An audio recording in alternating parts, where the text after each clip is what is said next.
Hello everyone, this is Abhishek from Plug in India. All of us at Plug in India own only electric vehicles and create content for the EV community. Thank you to all of you who've been supporting our channel over the years. In this week's episode of Electric Car Wash, we will talk about our very own vehicle giant, Tata Motors, and their plans for EVs in India and the world. In December 2019, Tata Motors unveiled their EV vision when they showed how Tata's electric cars will overcome the barriers that exist in the Indian market for EVs. The barriers are affordability of EVs, awareness of charging, performance of EVs, and battery worries. The Nexon EV was launched in Jan 2020 with an aim to knock down these barriers for electric cars in India. Tata also spoke about the Ziptron platform, the high voltage platform that will be used by multiple Tata EVs. Looking at the encouraging sales of the Nexon EV, and after talking to many happy owners of Nexon EV, we can safely say that Tata Motors has succeeded in raising awareness and shown many people that these so-called barriers are not really major issues. But the most promising aspect of Tata's announcement was not the electric car itself, but the Tata Uni-Everse electric car ecosystem. In this Uni-Everse, many Tata groups of companies have planned to come together to create one large EV ecosystem.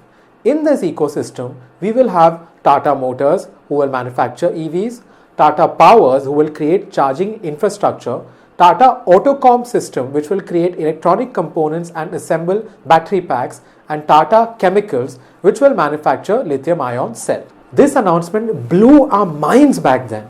Although Hyundai launched its Kona with a big splash in 2019 and made all kinds of announcements, they were never really serious about EVs for India. We had never seen any Indian car maker openly talk about investment in EVs or, for that matter, creating a holistic environment for EVs. Recently, Tata launched another electric car based on the Ziptron platform, the Tata Tigor EV. Tata Motors now leads in the passenger EV segment with a market share of 71%. The company is selling more than 1,000 units of sales of EVs every month. During FY 2021, the company clocked revenues of 500 to 600 crores in the EV business. Looking back, I would say that these 2 years have been fantastic for awareness building of EVs in India. This is mainly due to Tata launching the Nexon EV and the Tigor EV. The Nexon EV has been a huge success for Tata Motors. We see it all over India no matter where we go. We spoke to some people at Tata Motors and they said that the senior management are very positive about the demand for EVs, and the success of the Nexon EV will encourage Tata Motors to launch more EVs in the coming years. So, our salute to the Tata Motors team and to all the owners of these EVs. Recently, we got some huge news regarding the future of EVs from Tata Motors. TPG Rise Climate, a San Francisco-based investment group which invests in sustainable companies, announced that they will invest $1 billion in a new subsidiary of Tata Motors for the electric mobility business. This unnamed new company will use all the capabilities of Tata Motors and channel future investments into dedicated battery electric vehicle platforms, charging infrastructure, and battery technologies. Over the next 5 years, the company will create a portfolio of 10 EVs and, in association with Tata Power Limited, catalyze the creation of a widespread charging infrastructure to facilitate rapid EV adoption in India. N. Chandrasekaran, the chairman of Tata Motors Limited, commented, and I quote, "I am delighted to have TPG Rise Climate join us in our journey to create a market-shaping electric passenger mobility business in India. We will continue to proactively invest in exciting products that delight customers while meticulously creating a synergistic ecosystem. We are excited and committed to play a leading role in the government's vision to have a 30% electric vehicle penetration rate by 2030, end quote. Jim Coulter, the managing partner at TPG Rise Climate and founding partner of TPG, commented, and I quote, "We are excited to partner with Tata Motors on their mission to lead the electrification of passenger mobility in India. There is significant momentum around India's EV movement, supported by the government's vision and policies, as well as growing consumer demand for greener solutions. The investment aligns with TPG Rise Climate's focus on decarbonized transport and builds on TPG's long history in India. End quote. And yes, TPG Rise Climate have invested in sustainability-focused companies in India before. They have invested in Hyderabad-based Fourth Partner Energy, which installs solar power parks. But the scale of this investment, over $1 billion, is huge for the electric car space in India. We also learned that the new company, Tata Motors EV Co., will be created as an asset-light new subsidiary of Tata Motors. It will house all dedicated EV talent and design capabilities. This new company will invest in excess of $2 billion over the next 5 years. What they mean by asset light is that the new company will continue to use the production facilities of Tata Motors. P.B. Balaji, the Chief Financial Officer for Tata Motors, said, and I quote, "The manufacturing capacities of passenger vehicles will be available on a tolling basis to the EV company. The EV company will not have any asset or any capacity for itself within the company, but it will have access to the PV capacities already created." End quote.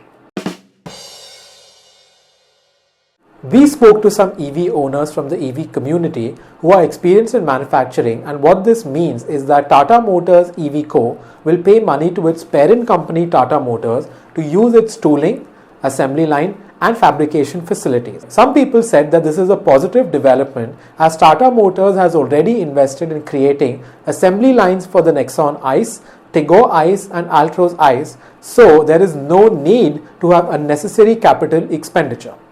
This kind of tolling system has been used in the car business for a long time. However, other people that we spoke to didn't like the idea of this dependency on the parent company.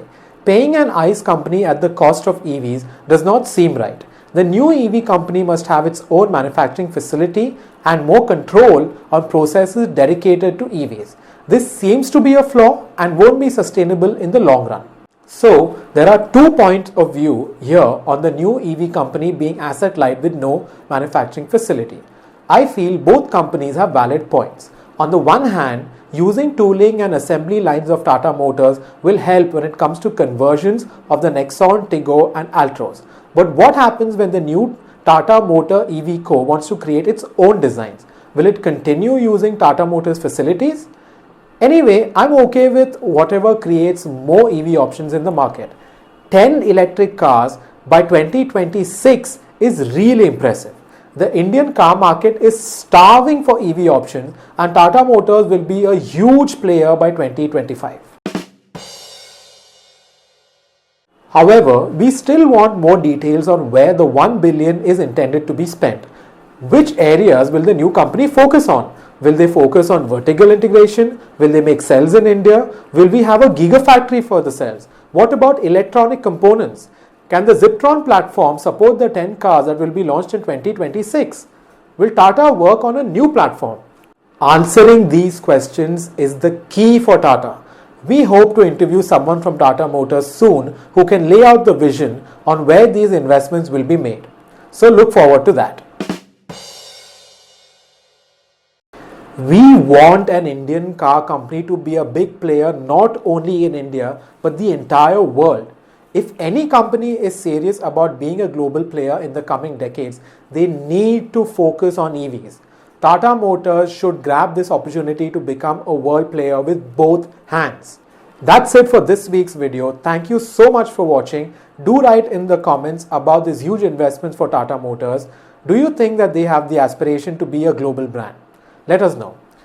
And we will see you in next week's episodes where we talk about Toyota. Thank you so much for watching. Remember, as always, to like, share and subscribe. Goodbye.